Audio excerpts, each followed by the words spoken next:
तो वेलकम है फ्रेंड्स। नमस्ते दोस्तों। देखिए, आप लोग का ना रांची यूनिवर्सिटी सेमेस्टर 6 का रिजल्ट आ चुका, आर्ट्स कॉमर्स साइंस तीनों का। ठीक है, तो कैसे चेक करना है और एनालिसिस करेंगे हम लोग। इसके बाद क्या आप सेमेस्टर 7 में जा पाएंगे या नहीं, ये भी हम लोग चेक करेंगे। ठीक है, और किसके लिए फ़ायदेमंद होगा सेमेस्टर 7 में जाना, ये भी हम लोग बात करेंगे पूरा विस्तार से। आप हर एक को ये वीडियो सेंड कीजिएगा, जिनके भी आपके अगल बगल में दोस्त हैं, सबको जो सेमेस्टर 6 का एग्ज़ाम दिए हैं रांची यूनिवर्सिटी में। ठीक है, तो आप लोग मुझे जानते ही हैं, मैं हूँ सागर साव। नाम वगैरह कम बोलता हूँ, फेस दिखाता हूँ आजकल, पहले नहीं दिखाता था।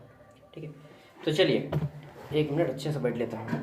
देखिए, सबसे पहले चेक करना सबको आता है, रिजल्ट नहीं आता है तो एक बार देख लीजिए, और जिनको आता है वीडियो को स्किप करके आगे बढ़ा दीजिए। ठीक है, चलिए फिलहाल मैं बता देता हूँ। तो आपको आना है गूगल, गूगल में सर्च कीजिएगा यहाँ पे रांची यूनिवर्सिटी। ठीक, सबको मालूम है, फिर भी एक बार बता देता हूँ ताकि मेरी गलती ना हो कि भैया आपने नहीं बताया। इसके बाद इसको ऊपर उठाइएगा, ये रांची यूनिवर्सिटी की नई वीसी है ये। ठीक है, सरोज शर्मा, प्रोफेसर सरोज शर्मा। इसको ऊपर उठाने के बाद यहाँ पे क्विक लिंक्स आता है। इस क्विक लिंक में आपको यहाँ पे सर्च करना होता है एग्जामिनेशन पोर्टल। ठीक है, देन इस पर क्लिक कीजिए। जैसे ही क्लिक करते हैं यहाँ पे आ जाता है एग्जामिनेशन रिजल्ट। अब आपको यहाँ पे क्लिक करना होता है एग्जामिनेशन रिजल्ट पे। ठीक, यहाँ पे जैसे ही आप इस पर क्लिक करते हैं तो यहाँ पे आपके सामने आ जाता है रिजल्ट सेलेक्ट करने का।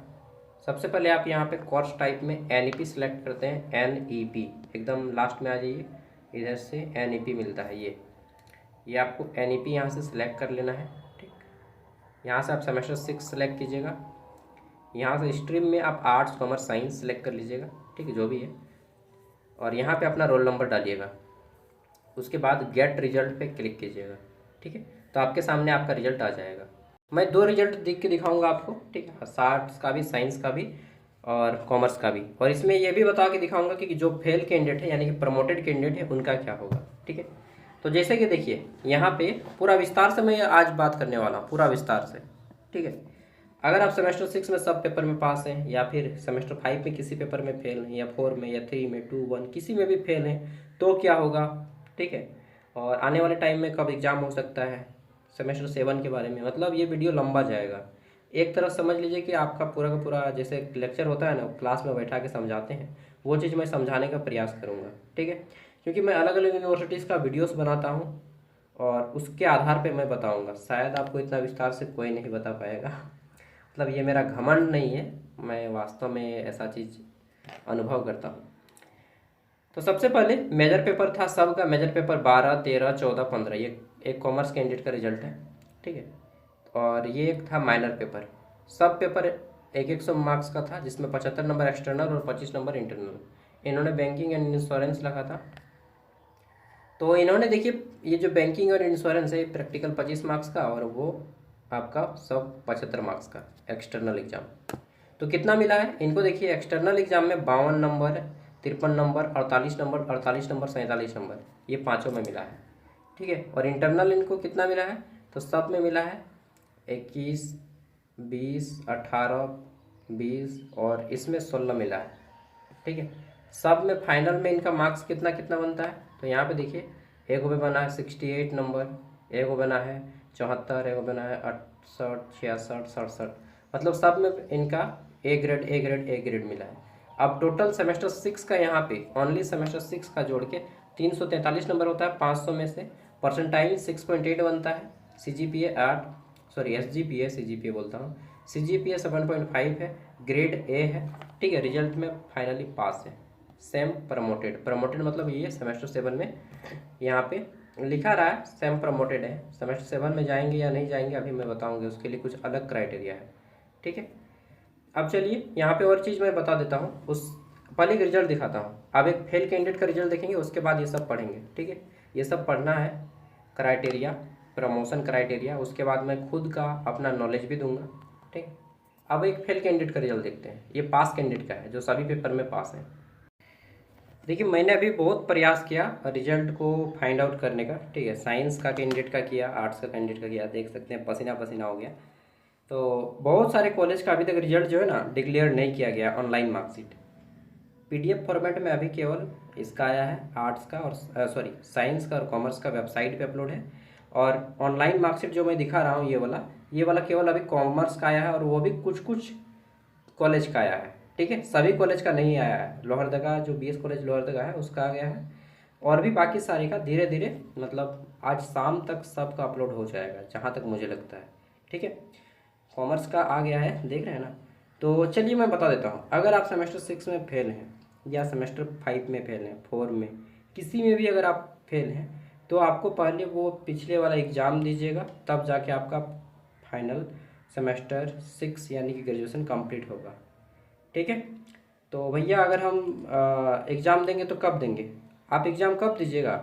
आप एग्ज़ाम दीजिएगा अपने जूनियर कैंडिडेट के साथ। ठीक है, आपके जो जूनियर कैंडिडेट होंगे यानी कि आपके 23-27 सेशन वाले, वो अभी सेमेस्टर 2 में है। सेमेस्टर 2 का उनका रिजल्ट आया है, फॉर्म फिलअप हो रहा है सेमेस्टर 3 का। ठीक है, आज लास्ट डेट है उन लोग का सेमेस्टर 2 का फॉर्म फिलअप करने का। अगर आप में से कोई सेमेस्टर 2 में फेल हुए हैं या सेमेस्टर 3 में, 23-27 का सेमेस्टर 3 का फॉर्म फिलअप हो रहा है, 24-28 का सेमेस्टर 2 का फॉर्म फिलअप हो रहा है। तो सेमेस्टर 3 में या 2 में फेल है आप में से कोई, तो आज फॉर्म फिलअप का लास्ट डेट है। विथआउट लेट फाइन, बिना विलम्ब शुल्क के आज फॉर्म भर सकते हैं। कल से लेट फाइन लगेगा। ठीक है, 15 तारीख से। तो फॉर्म भर लीजिएगा। सेमेस्टर 1 में अगर कोई फेल है तो 25-29 का एग्ज़ाम होगा, जब तब आप उसके साथ एग्ज़ाम देके पास करना होगा। सेमेस्टर 4 में फेल हैं तो 23-27 वाले जब सेमेस्टर 4 में जाएंगे तब आपको उसके साथ एग्ज़ाम देके पास करना होगा। अगर सेमेस्टर 5 में फेल हैं या 6 में, तब आपके जूनियर कैंडिडेट यानी कि जो 23-27 हैं उनके साथ एग्ज़ाम देके आपको पास करना होगा। अब बात करते हैं जो सब पेपर में पास हैं। जो किसी न किसी फेल में है वो तो आपको एग्ज़ाम दे के पास करना ही पड़ेगा, और कोई उपाय नहीं है। ठीक है, नहीं तो आपका मार्कशीट प्रॉपर मार्कशीट नहीं मिलेगा आपको। ठीक है, और आप निकल भी नहीं सकते सेमेस्टर 6 में, ऐसे में आप निकल भी नहीं सकते हैं। मतलब निकल भी जाइएगा तो आपका कोई वैल्यू नहीं रहेगा आपके मार्कशीट का, जब तक से आप सभी पेपर में पास नहीं हो जाएंगे। ठीक है, तो इसको बोलते हैं NCL। जो एक पेपर में या 2 पेपर में फेल है उनको बोलते हैं NCL। ठीक है, नॉट क्लियर इन क्या होता है फुल फॉर्म यार, इसी तरह से कुछ होता है। ठीक है, तो NCL लग जाएगा मार्कशीट में अगर आप किसी पेपर में फेल होंगे तो। और जो सब पेपर में पास है, सेमेस्टर 1 से 6 तक सब पेपर में पास है, वो क्या सेमेस्टर 7 में जा सकते हैं? देखिए, उसके लिए कुछ टर्म्स एंड कंडीशन है। अगर आप सेमेस्टर 1 से 6 तक सभी पेपर में पास हो गए हैं, बीच में फेल हुए भी थे तो एग्ज़ाम देके अगर आपने पास कर दिया अभी तक, मान लीजिए सेमेस्टर 1 में फेल थे या 2 में, तो आपने अगर एग्ज़ाम देके पास हो गए हैं, ठीक है, अभी तक अगर आपका आज के डेट तक, मतलब जिस टाइम आपका मार्कशीट आता है उस टाइम तक अगर आप पास हो चुके हैं, तो आपका क्या है, आपका सेमेस्टर 6 का मार्कशीट आ जाएगा, पूरा का पूरा ग्रेजुएट कहलाएंगे सेमेस्टर 6 में। आपके रिजल्ट आ गया, अब आपका एक एग्जिट फॉर्म निकला है 1 महीना बाद, और हमको लगता है 15 दिन बाद या 1 महीना बाद एक एग्जिट फॉर्म आएगा। एग्जिट फॉर्म निकालेगा वेबसाइट में उसको डाला जाएगा, जिसमें लिखा होगा क्राइटेरिया कि कौन कौन सेमेस्टर 7 में जा सकते हैं और कौन कौन सेमेस्टर 6 के बाद निकल सकते हैं। ठीक है, जो सभी पेपर में पास है वो सेमेस्टर 6 के बाद निकल सकते हैं। अगर आप निकल जाते हैं तो आप सब एग्ज़ाम दे सकते हैं, जितना भी UPSC सिविल सर्विस देना है, JPSC देना है, बैंकिंग का देना है, IBPS का, चाहे आपको SSC का देना है, SSC CGL वगैरह देना है, जो भी एग्ज़ाम देना है। ठीक है, चाहे आप PG करना चाहते हो, चाहे B.Ed करना चाहते हो, चाहे कुछ भी करना चाहते हो। ठीक है, आप कहीं बाहर जाके पढ़ना चाहते हो, अगर आप सेमेस्टर 6 कंप्लीट करते हैं सभी पेपर पास, तो आप इजीली निकल सकते हैं एग्जिट फॉर्म देके। ठीक है, अब बात आता है सेमेस्टर 7 में कौन जा सकता है, तो इसके लिए यहाँ पे कुछ चीज़ें दी गई हैं, देखिए। ठीक है, मैं केवल इम्पोर्टेंट टॉपिक को ही पढ़ता हूँ। ये तो बोला गया है यहाँ पे 4 नंबर पॉइंट में कि to get promotion from semester 6 to semester 7 taken all together of semester 1, 2, 3, 4, 5 and 6. A student has to pass in minimum to 26 paper, ठीक है, out of the total 34 papers. मतलब सेमेस्टर 7 में जा सकते हैं कौन, जो देखिए सेमेस्टर 6 तक आपका जो है ना, टोटल कितने पेपर का एग्जाम हो चुका है, 34 पेपर का। सेमेस्टर 1 से 6 तक आपने 34 पेपर का एग्जाम दिया है, 34। ठीक है, 34 पेपर का एग्ज़ाम दे चुके हैं, इसमें से कोई 26 पेपर में पास है टोटल। मतलब कितना, 8 पेपर में अगर आप फेल हैं ना, तब भी आप सेमेस्टर 7 का एग्ज़ाम दे सकते हैं। अच्छी बात ये है, ये बोला गया है।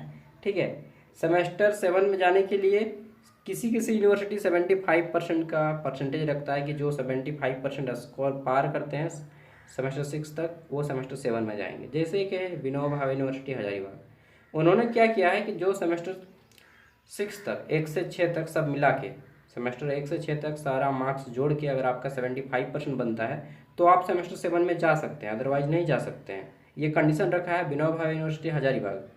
वहीं एक यूनिवर्सिटी है BBM का धनबाद यूनिवर्सिटी, जो सभी को पार कर दिया सेमेस्टर 7 में, हर कोई जाओ सेमेस्टर 7, ठीक है।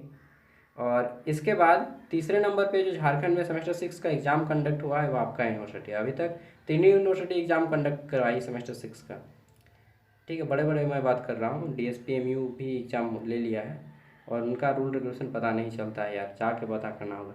हालांकि मैं खुद जाता हूँ वहाँ के कॉलेज, लेकिन पता नहीं करता हूँ। तो एक जमशेदपुर वुमेंस यूनिवर्सिटी, वहाँ पर भी सेमेस्टर 7 का एग्ज़ाम हो चुका है, ठीक है। विनोबा भावे में भी सेमेस्टर 7 का एग्ज़ाम हो चुका है, BBMK में सेमेस्टर 7 का एग्ज़ाम चल रहा है।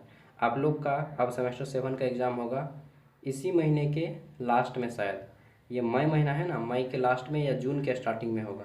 जून के मान के चलेंगे, जून में होगा, इस महीने वो नहीं होगा, जून में होगा, ठीक है। और सेमेस्टर 7 में कौन जा सकते हैं ये क्लियरली अभी तो नहीं बताया गया, लेकिन मुझे लगता है रांची यूनिवर्सिटी में सब बच्चा को सेमेस्टर 7 पार कर देगा। जो जो 34 पेपर का एग्ज़ाम हुआ है, 26 पेपर अगर आप पास हैं, 8 पेपर में भी फेल हैं, 8 पेपर में अगर फेल है ना तो भी आप उसमें पार हो जाएंगे सेमेस्टर 7 में। लेकिन कोई काम का नहीं रहेगा भाई, जान लीजिए, जब तक से सभी पेपर में पास नहीं करेंगे तब तक ये ग्रेजुएशन कुछ काम का नहीं। कोई फॉर्म नहीं भर पाएंगे, एक वो फॉर्म नहीं भर पाएंगे। अगर आप सब पेपर में पास नहीं है तो एक भी फॉर्म आप नहीं भर पाएंगे, इस बात को जान लीजिए, ठीक है। और सेमेस्टर 7 करने से क्या फ़ायदा है? सेमेस्टर 7 करने से फ़ायदा है कि आप BEd 1 साल का हो जाएगा, ठीक। और अगर आप PG करना चाहते हैं तो वो भी 1 साल का हो जाएगा। इसके अलावा कोई फ़ायदा, इसके अलावा कोई फ़ायदा नहीं है हमको दिखने को मिल रहा है। हाँ, सेमेस्टर 7 करते तो आप PhD कर सकते हैं, लेकिन PhD करके क्या ही कर लीजिएगा आप ठीक है। तो अगर आपको हायर एजुकेशन में जाना है, टीचर बनना है, मूल बात इतना है कि अगर आपको टीचर बनना है तो ये आप सेमेस्टर 7 कीजिए। टीचर नहीं बनना है तो फिर काहे फालतू का पढ़िएगा, टाइम वेस्ट कीजिएगा। हाँ, शौक है पढ़ने का तो आप पढ़ सकते हैं, ठीक है, सेमेस्टर 7 तक। तो बाकी आपकी मर्ज़ी, जो करना है कीजिए। और एक चीज़, रांची यूनिवर्सिटी से अगर आप PG करना चाहते हैं, आपको लगता है कि नहीं सेमेस्टर 6 के बाद ही PG करना चाहेंगे, तो रांची यूनिवर्सिटी का भी फॉर्म फिलअप हो रहा है PG का। चांसलर पोर्टल से आप फॉर्म भी भर सकते हैं PG का, ठीक है। MA MCOM MSc जो भी करना है आपको कर सकते हैं, फॉर्म अप्लाई कर सकते हैं। अभी भी फॉर्म अप्लाई हो रहा है, चांसलर पोर्टल में जाइएगा, ठीक है। रजिस्ट्रेशन तो आपका हुआ ही होगा, और नहीं हुआ है तो रजिस्ट्रेशन कीजिएगा फिर से नया, और वहाँ से फिर आप रांची यूनिवर्सिटी के लिए अप्लाई कर सकते हैं। SKMU दुमका का भी अभी फॉर्म फिलअप हो रहा है PG का, तो आप वहाँ पर भी अप्लाई कर सकते हैं, ठीक है। अगर अभी आप करते हैं PG सेमेस्टर 6 के बाद तो आपका PG 2 साल का होगा। सेमेस्टर 7 के बाद करिएगा PG तो आपका कितने साल का होगा? 1 साल का होगा। लेकिन अभी 1 साल वाला पूरे झारखंड में कहीं पे लागू नहीं हुआ है, ठीक है। तो इस बात को भी ध्यान रखिएगा। और सेमेस्टर 7 में भी मान लीजिए आप सब पेपर का एग्ज़ाम दे दिए, सेमेस्टर 7 और 8 तक दे दिए, ठीक है।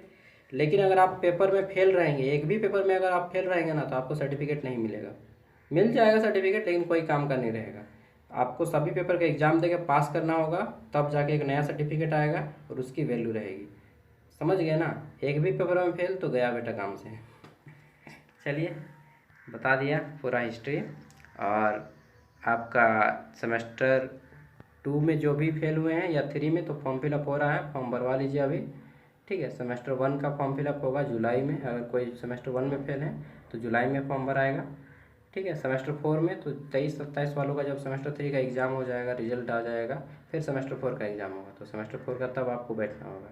5 का जब ये 5 में पहुँचेंगे 23-27 वाले, तब 5 का एग्ज़ाम होगा। 6 का भी तब होगा जब आपका ये जूनियर वाले बैठेंगे। अगर किसी को एग्ज़ाम का स्क्रूटनी करवाना है, स्क्रूटनी मतलब लगता है कि भैया मेरा जो है ना मार्क्स कम मिला है, अगर आपको ऐसा लगता है कि आपको मार्क्स कम मिला है, 1 नंबर या 2 नंबर से फेल कर दिया गया है आपको, ठीक है, तो आप स्क्रूटनी करवा सकते हैं। स्क्रूटनी में क्या होता है कि कॉपी में आपके देखा जाता है कि नंबर कहीं पे छूटा है नहीं क्या, तो उसको जोड़ के 1-2 नंबर बढ़ा के पास कर दिया जाता है। उसके लिए प्रोसेस होता है, आपको अपना कॉलेज जाना होगा, एप्लीकेशन देना होगा, रिजल्ट का फ़ोटोकॉपी देना होगा, ठीक है, और रजिस्ट्रेशन स्लिप देना होगा फ़ोटोकॉपी। एप्लीकेशन, रिजल्ट का फ़ोटोकॉपी और क्या बोलते हैं रजिस्ट्रेशन स्लिप का फ़ोटोकॉपी, और कुछ पैसा लगता है 500 या 1000 रुपया, वो कॉलेज में जमा करना होगा। फिर आपका स्क्रूटनी होता है, फिर आपको देखा जाता है कि 1-2 नंबर बढ़ जाता है शायद, ठीक है, तो बढ़ा दिया जाएगा और पास कर दिया जाएगा। देखिए, जो भी चीज़ें मुझे मालूम थी मैंने सब कुछ आपको ईमानदारी से बता दिया, ठीक है। अब आपको जो भी करना है वो आप खुद का डिसीजन लीजिए। मेरा राय यही रहेगा कि अगर आप मतलब क्या बताएं, अगर आप 21 ईयर के तो सब कोई हो ही गया होगा, 21 साल प्लस। अगर आपके घर की आर्थिक स्थिति सही नहीं है तो काम कीजिए, पहले पैसा कमाना शुरू कीजिए और साइड में पढ़ाई करते रहिए, ठीक है। पैसा कमाना शुरू कीजिए दोस्त, पैसा नहीं है तो कुछ भी नहीं है, ठीक है। पढ़ लिख लो, कुछ भी काम नहीं देगा। पीएचडी करके बैठा हुआ है मेरा दोस्त लोग, पीएचडी, रियलिटी बता रहा हूँ, रियलिटी में पीएचडी करके बैठा है, नेट जेआरएफ क्वालिफाई करके बैठा है, कुछ नहीं कर रहा है। तो उससे अच्छा तो आप कुछ भी काम करो, ठीक है। भले ही आप 12th पास हो, लेकिन अगर आप ईमानदार हैं, अच्छे हैं, पैसा कमा रहे हैं, तो हमको लगता है कि आप बेटर लाइफ जी रहे हैं, ठीक है। ऐसा नहीं कि आप एमए कर लिए, पीएचडी कर लिए हैं और आपके पास कुछ काम नहीं करने का, और छोटा काम करने में लाज लगता है, तो ये अच्छा लाइफ नहीं है, ठीक है। जैसा भी काम करो, खुश रहो, मस्त रहो, लेकिन पैसा कमाओ, बहुत ज़रूरी है, ठीक है। आर्थिक स्थिति झारखंड की मैक्सिमम 90% लोगों की ख़राब रहती है। मैंने खुद 17 साल से काम कर रहा था, ठीक है। तो 16-17 साल का था मैं, तभी से मैं काम कर रहा हूँ, 12th क्लास से। तो आप लोग तो ग्रेजुएट हो, पास हो चुके हैं, तो आप लोग काम करना शुरू कर दीजिए। जिनकी भी स्थिति, घर की फैमिली कंडीशन सही नहीं है, साइड में पढ़ने का मन है तो साइड में पढ़ाई कंटिन्यू करते रहिए। ओके, बाय, जोहार, और नहीं कुछ बोलूँगा।